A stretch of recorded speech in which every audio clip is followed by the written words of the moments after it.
This morning, I scroll on TikTok. I got some free time, so that's what I did. I found this video which is very interesting, which was very interesting.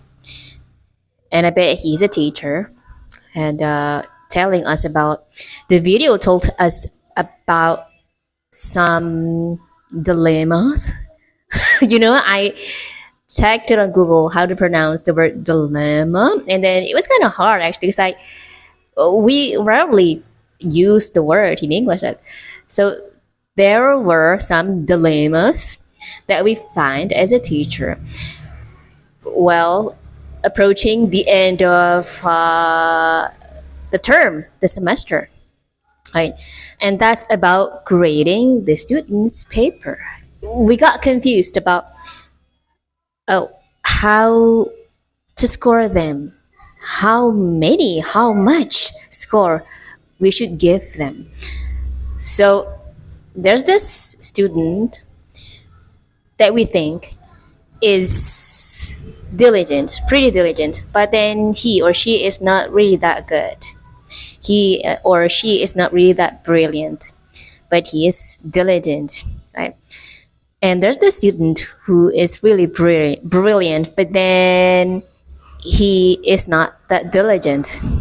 So it's kind of confusing how much score we should give them. It's always confusing.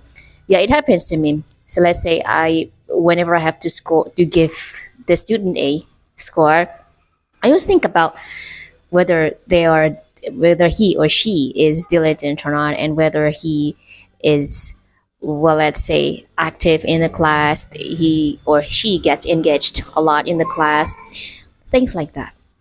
And then it made me think that we actually need a better standard, a better way of showing our students' progress. And I remember reading my kid's report book whenever he was in the kindergarten. So this is one of many sentences that was written in the book.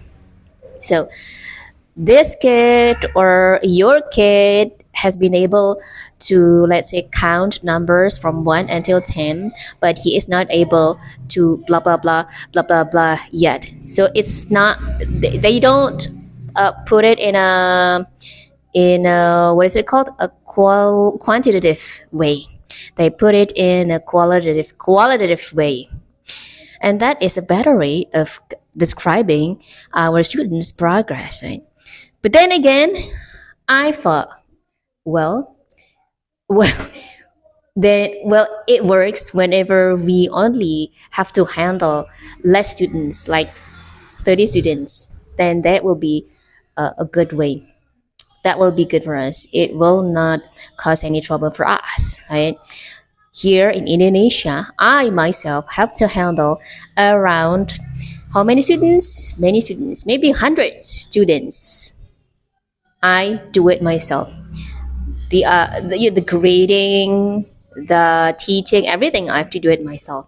And if we have to do the detailed description, then of course they're gonna give us some hard time to fill in the report card. Okay, so that means I think we're gonna need a better education system to solve this problem. I don't know.